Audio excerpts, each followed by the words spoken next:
What is going on, everyone? This is Peter from Theme Park Crazy, and now that we're reaching the end of the summer season, it's time to talk about all of the big new attractions set to debut next year. Keyword, set to debut. You see, the problem with a lot of these videos is that oftentimes the attractions I talk about one year end up getting delayed, and I end up talking about them again the next year. And this could be for a variety of reasons, be it supply chain issues or problems with the contractors like scheduling, worker shortage, etc. Bad weather, bad ground conditions, soil conditions, electrical cables underground, any of these things can delay a big ride project. With that said, I still want to talk about some of these big new rides coming out next year, because some of them look just flat out awesome. Now usually I save this kind of video for December, and I will be doing another one of these videos as we get more information on some of these attractions. For this video, I'm going to be focusing on North American coasters because those are the ones that we have the most information known about at this time.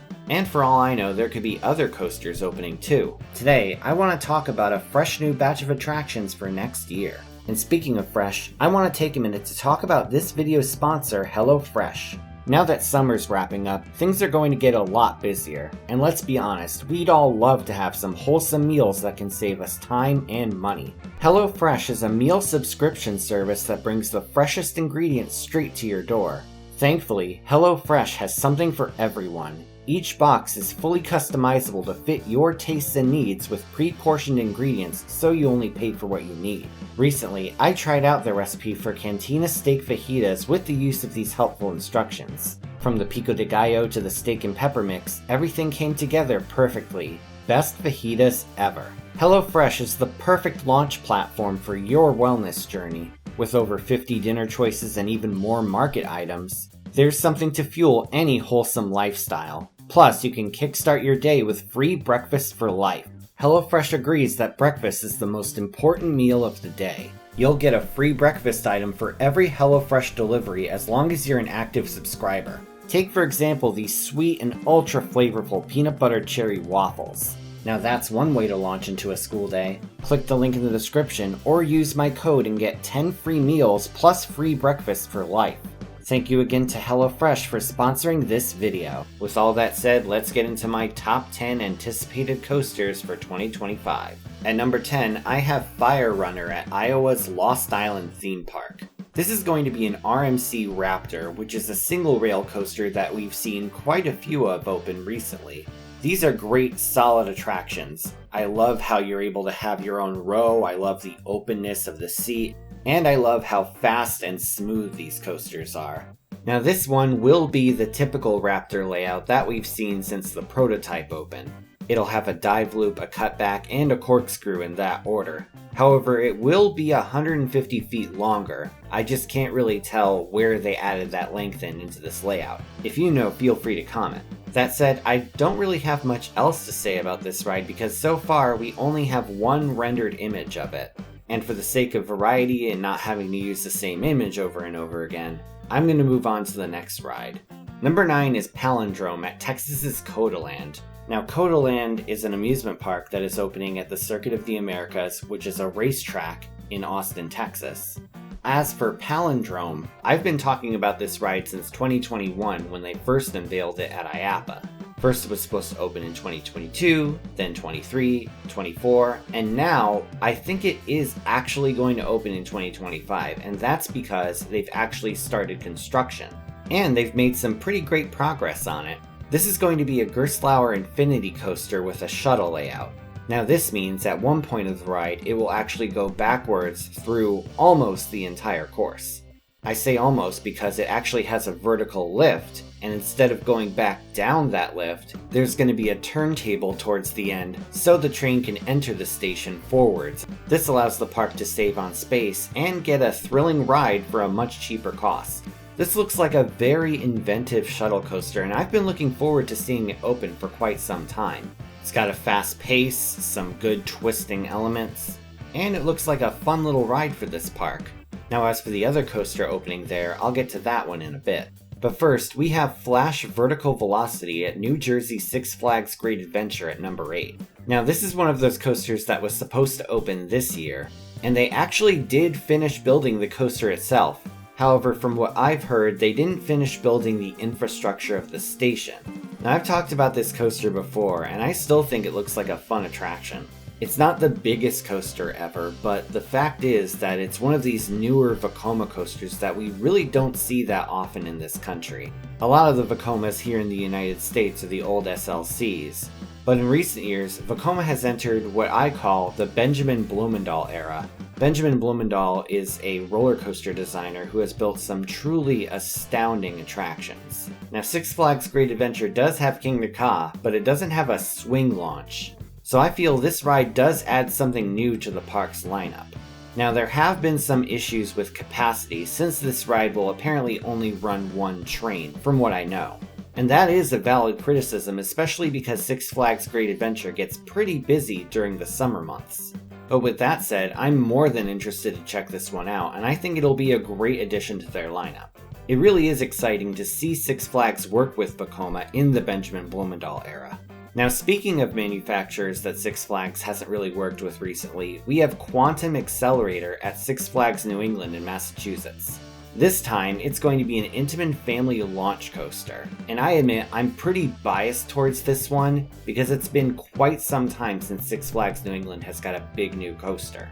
Sure, we got the Joker in 2017, but I think that this is a much more exciting ride, not only in scale, but because it finally takes the spot that Goliath used to have. This spot has been sitting empty for a few years now, and I've always been wondering when they were going to fill it in.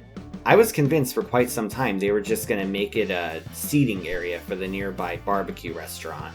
But it's exciting to know that not only is there going to be a coaster built there, but that it's going to be a launch coaster.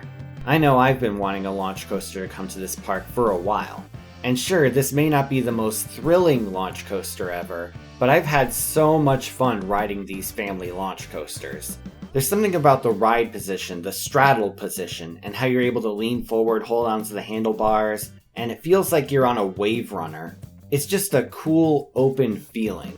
Now, this layout is going to stay mostly low to the ground, and it's going to reach a top speed of 45 miles per hour. Now, that doesn't seem that fast, but for a low to the ground coaster, it'll feel extremely exciting.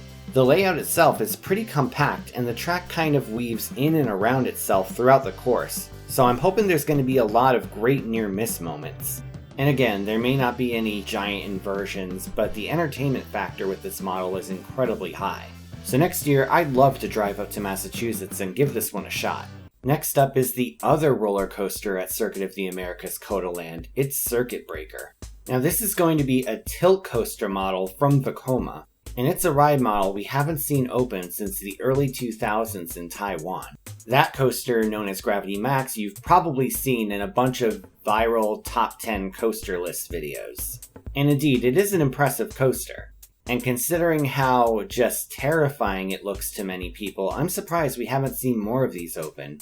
Well, that's going to change very soon, because Circuit Breaker is going to deliver one, and a newer version of the model too. Now, for those unaware, a tilt coaster takes riders to a platform of track that's a dead end, and then the track on a mechanism tilts down until it lines up with the drop. And all the way down, passengers in the front row are just looking towards no track in front of them, just being tilted downward, and that's where the major fear factor comes into play. With that said, this has led to a lot of people saying that this ride is mainly just a one-trick pony that only has the tilt track going for it, and is really only appealing to people sitting in the front row.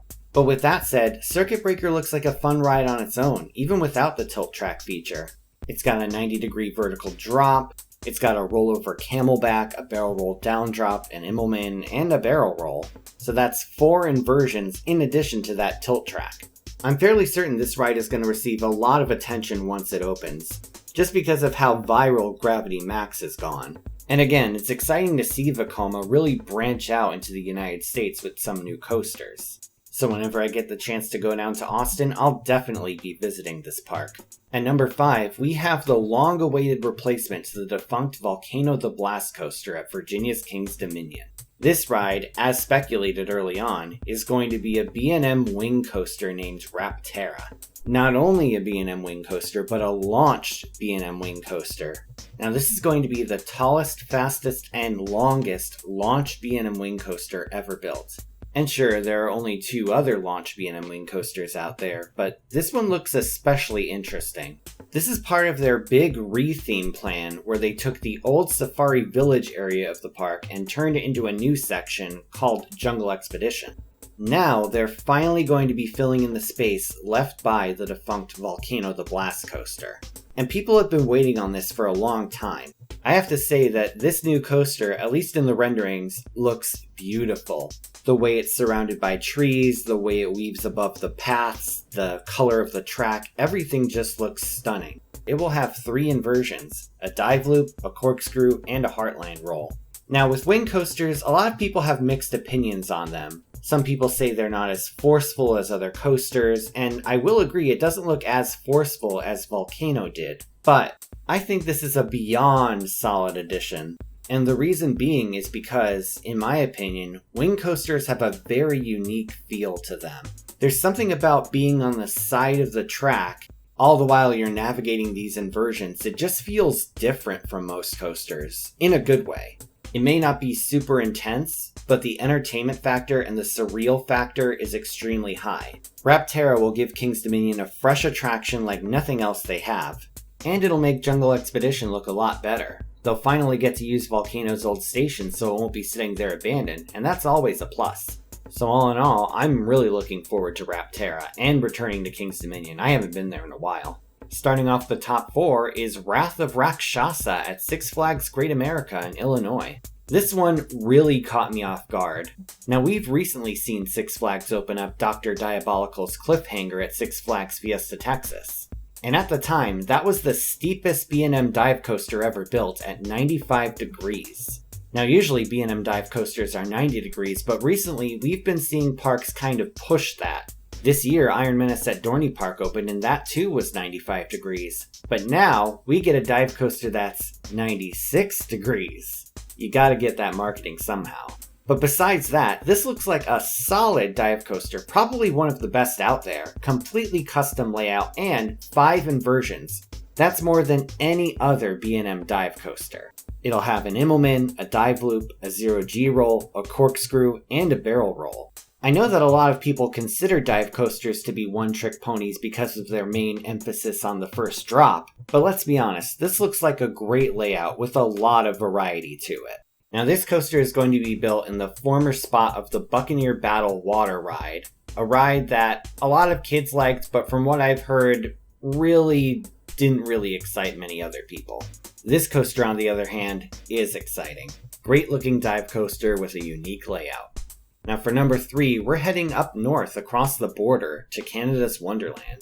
And here, AlpenFury is set to open next year as their 19th coaster. This coaster just looks stunning. Now this is going to be a launched roller coaster by American manufacturer Premier Rides. This coaster will fit into the story of Wonder Mountain, which is the park's main feature. Like, the centerpiece of the park is this artificial mountain. With AlpenFury, it'll actually go inside of Wonder Mountain and launch out of it. To me, that seems like a direct homage to Volcano the Blast coaster, and I just think that's awesome. It'll be over 3,200 feet long, 164 feet tall, 71.5 miles per hour, and it'll have 9 inversions. That's more inversions than any other North American launch coaster. Now, you may notice, if you go onto RCDB, that it doesn't list the inversions, and that's because this ride actually has some pretty creative looking elements. So much so that some of them actually have rather unique names.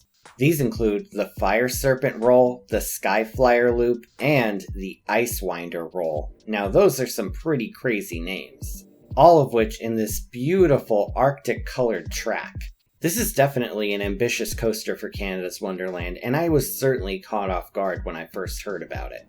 I mean, seriously, this looks more like a fan creation in No Limits than something the park is actually building. But it is. And I'd love to check it out. Number 2 on our list is just one of the coasters opening at Epic Universe in Florida. The This will be the newest park to open at the Universal Orlando Resort, and it has been getting a lot of hype for many years. Now, there are a lot of different aspects to this park, and I don't really have time to go into all of them today, but I will say there's going to be a Super Nintendo World. This recently opened in Hollywood in Japan, and Florida is finally going to get their own.